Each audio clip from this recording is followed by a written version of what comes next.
14ஆம் தேதி விஜய் பரப்புரை செய்வதற்கு காவல்துறை அனுமதி மறுத்திருக்கிறது.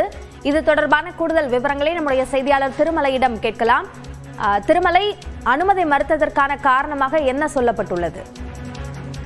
அபிநயா, அதாவது தமிழக வெற்றி கழகத்தின் தலைவர் விஜய் அவர்கள் கடந்த செப்டம்பர் 13ஆம் தேதி முதல் பரப்புரை மேற்கொண்டு வந்திருந்தார்.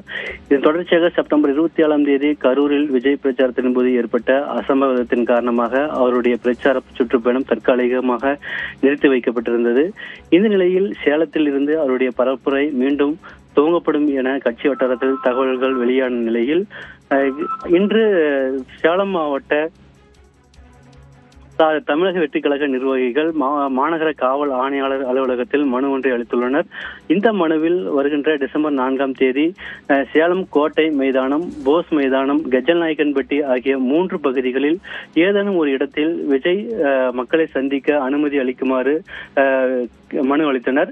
இந்த நிலையில் கரூர் சம்பவத்திற்கு பிறகு தமிழக வெற்றி கழகம் சார்பில் விஜய் பரப்புரை தேதி இதுவரை அதிகாரப்பூர்வமாக அறிவிக்கப்படாத நிலையில் இன்று தமிழக வெற்றி கழக நிர்வாகிகள் இன்று மாநகர காவல் ஆணையாளர் அவர்களை சந்தித்து மனு அளித்தனர்.